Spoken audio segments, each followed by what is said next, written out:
next speaker is Dr. Jayne Wood. She is consultant of palliative medicine and clinical lead for the symptom control and palliative care team and divisional medical director of cancer services, the Royal Brompton and Royal Marsden hospitals. Thank you, Jayne. We saved the best for last. You are on mute, so unmute yourself.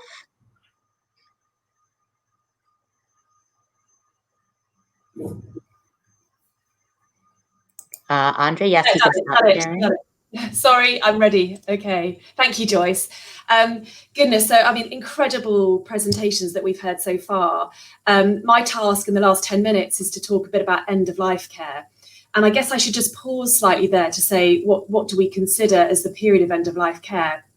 I think usually that's synonymous with the last hours, days and weeks of life. But as we've heard, really we need to be thinking about priorities for end-of-life care significantly before that because of the very uncertain trajectory for this group of patients. So hopefully one key message from this presentation is really thinking about end-of-life care in that last 12 months. Hopefully in the next 10 minutes, I'm going to therefore cover some key factors which I think hopefully might give us the best opportunity to provide the very best of end-of-life care for our patients. What might those ambitions be? What are some of the key challenges? How can us as palliative care teams support the primary treating teams in delivering end-of-life care? Are there some specific considerations for us to think about? And really finishing off with how best we might communicate and coordinate some of those decisions, often across different sectors and networks. So if we start with thinking about the ambitions, so the National Palliative and End-of-Life Care Partnership in the UK pulled together a group of over 30 organisations which are very regularly involved in delivering end-of-life care to really identify what are the most important ambitions that we should be attending to best support patients at the end of their life. So firstly, that each person is seen as an individual, and we've heard very much through the previous presentations about the importance of individualised care, that each person ideally should get fair access to care, that often our goals are around improving and maximising comfort and well-being. Our care should be coordinated, that end-of-life care is actually all staff members' responsibility, and that each community should be prepared to help.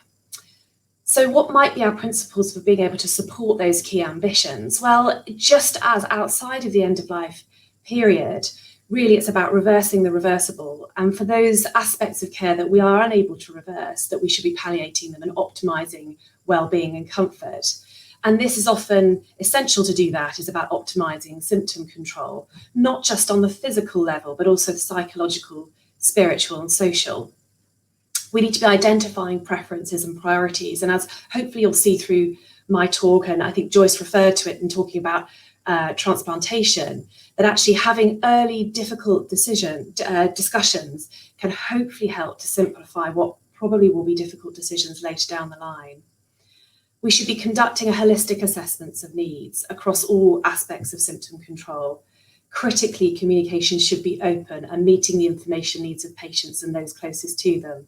And underpinning this is absolutely fundamental, the multidisciplinary team approach. So what might be some of the key challenges? Well, I've lifted this from a piece of work that was produced by NHS Improving Quality and relates specifically to heart failure, which I think probably ties in very nicely with a patient with adult congenital heart disease. And it's a rather busy slide, but really what I want to highlight and illustrate on this slide is the very uncertain trajectory of the patient with heart failure. And I think we can absolutely translate that into the patient with adult congenital heart disease. And that there are often these periods of instability, and we often will be having conversations around prognosis and the future when those periods of instability happens. And that adds a further challenge when ultimately we think patients very much are in the terminal phase, is being able to answer those questions. Well, you thought I was there a few months ago, but I'm not. I wasn't then and I've recovered.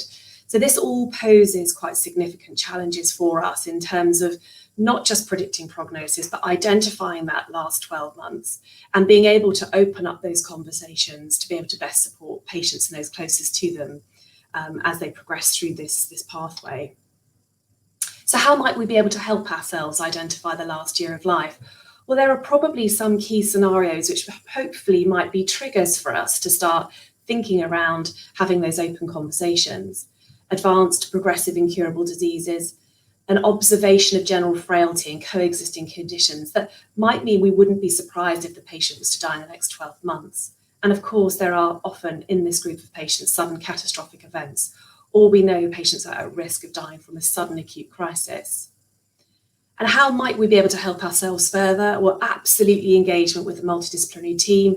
I think listening to the 4 previous presentations has just reassured me that having worked at the Royal Brompton for over 10 years, I still feel anxious sometimes around having to make some of those decisions of involvement because of the huge advances in technology, interventions, therapeutics that often are still available to our patients and should absolutely be considered even in that last 12 months. We might reach to various prognostication tools such as the SPICT tool, the gold standards framework, or rely on simpler observational measures such as performance status. But perhaps the most useful, clinically relevant and practicable question is, would I be surprised if this person were to die in the next 12 months? And if the answer to that is, I wouldn't be surprised, then that hopefully will open the door to start to have conversations with patients and really parallel plan alongside disease-modifying interventions that may still be available. So where might the palliative care team sit? Well, we look to the Association of Palliative Medicine, who define the role of the palliative care specialist. Often we will be able to provide some clinical leadership, care and support to patients who have life-limiting and life-threatening illness. And although palliative care as a specialty really grew out of the world of cancer, it's now very much transferable into all patients, irrespective of diagnosis. Perhaps we have specific expertise in assessing and managing symptom control, engagement in often, as we've heard, what are often very complex ethical decision-making processes. And we will hopefully be very helpful and useful in supporting communication and coordination across different healthcare settings. And of course, often we'll be involved in offering bereavement support to those closest to the patient after death. Historically, our models of specialist palliative care were very much, once the curative care has stopped, then it's handed over to palliative care. And therefore, we have historically been very synonymous with the very last hours, days, weeks of life. But hopefully now there's very much more of an acceptance that we can be involved much earlier. And actually our engagement earlier on may simply be around symptom control and supporting some of maybe financial concerns, for example, or social concerns. And as you can see from that second bar, that the role of palliative care probably increases as time progresses. There's lots written in the literature around the benefits of early palliative care integration. I mentioned at the beginning that those early difficult discussions hopefully will help simplify decisions later. Always better to be able to involve patients and start to open up the conversations when potentially there are still disease-modifying treatments and innovations available. But if we look to a number of pieces of literature and studies that are available, it's shown really significant evidence of benefits of early engagement with specialist palliative care around improving quality of life, reducing the evidence of depression, less aggressive care at the end of life, often measured by interventions in hospital, better symptom control, definitely an improved prognostic understanding, and even in some cases increased survival. But perhaps what are the barriers are identification of patients, and we've heard very much about the uncertain trajectory for the ACHD patients in particular. But obviously there are some linked to professionals in terms of time, having the right environment and space, concern that actually opening up these conversations may cause distress. And then there's sometimes a lack of knowledge of benefits and what might be able to be offered once you've asked those questions and opened up the conversation. And then, of course, there's patient-related. And there's much written in the literature around the name of palliative care and what it might be synonymous to. Interestingly, our experience very much is actually if you explain why you're there to a patient, patients are really often very happy to have conversations, and sometimes happier to have conversations with members of the team who aren't involved in delivering their primary treatments. So again, just thinking specifically about some considerations for this populations, as we've heard, there may be quite significant interventions available for patients as they're in that last 12 months of life. And therefore that poses challenges in terms of meeting priorities for end-of-life care whilst also pursuing appropriate ongoing management. And always the possibility of further disease-modifying therapies in development or present now. Often these patients have very long relationships with the hospital teams and generate a huge amount of trust. And as a result of that, sometimes they have short relationships with community teams who may be able to offer support outside the hospital.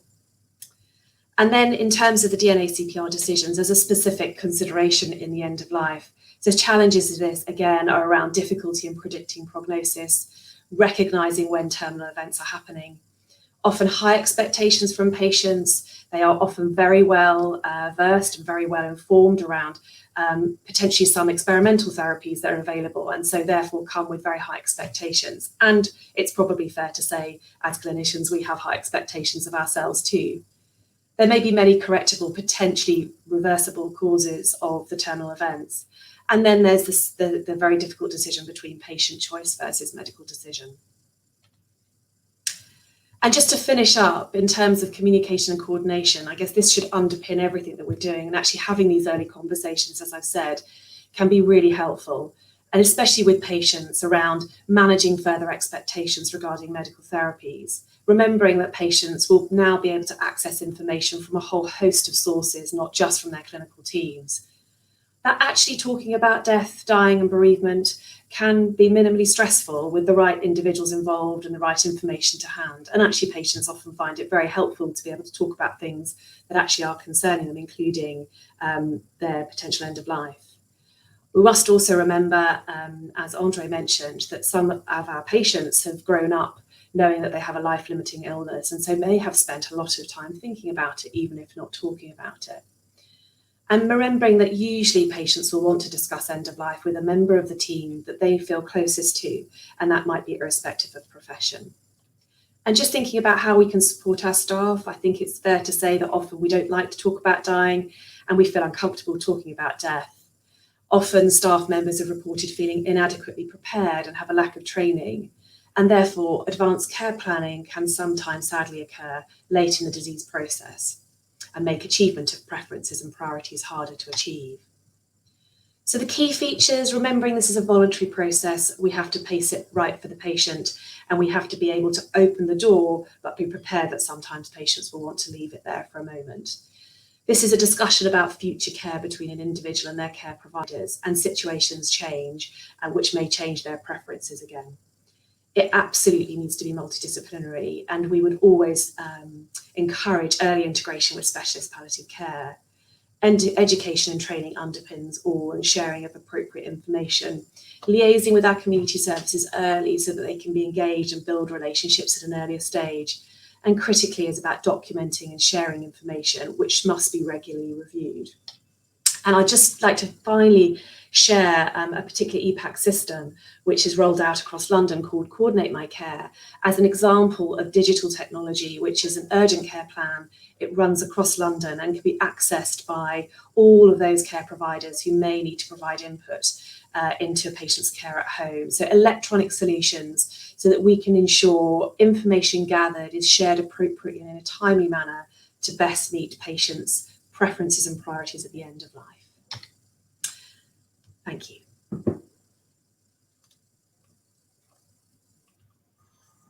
It speaks to all the lectures I've spoken to, a multidisciplinary approach with these patients, and having those discussions up